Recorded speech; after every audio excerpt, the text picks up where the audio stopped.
நான் இனி பயன்பட மாட்டேனோன்னு நினைக்கிற ஒவ்வொருத்தருக்கும் 40 ஆண்டுகளாக ஒரே வனாந்திரத்தை பார்த்து மோசையை போல நான் ஒரு முடிவுக்கு வந்துட்டேன். போதும் ஆண்டவரே, என் வாழ்க்கை முழுக்க முச்செடியே நான் பார்த்துட்டேன். தேவ பிள்ளையே, சாதாரணமாய் பயன்படுத்துற அந்த ரோஜா பூவை பாத்தீங்கன்னா கூட அதை சுத்தி நிறைய முள்ளுதான். ஆனாலும் அது தன்னுடைய செடியில வளர வைக்கிற பூ நிறைய பேருக்கு பிரயோஜனமா அமையுது.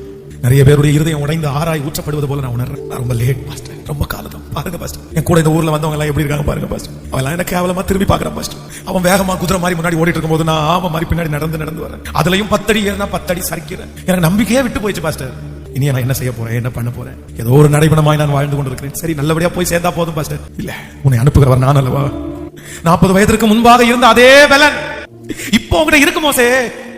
உன் மனசுலாம் பலவீனமாயிடுச்சு, ஆனா வேற ஒண்ணும் பலவீனமாகல. நான் உனக்கு கொடுத்த வாக்குத்தத்தம் பலவீனமாகல, நான் உனக்கு கொடுத்த வார்த்தை பலவீனமாகல. நீ பலவீனமானாலும் கர்த்தர் உங்களுக்கு கொடுத்த வார்த்தை பலவீனமாகல. அந்த வார்த்தை அன்னைக்கு எந்த உயிரோட இருக்குதோ அதே உயிரோட இன்னைக்கும் இருக்குது. அவர் சொன்னதை செய்யும் அளவு உன்னை கைவிடுவதில்லை.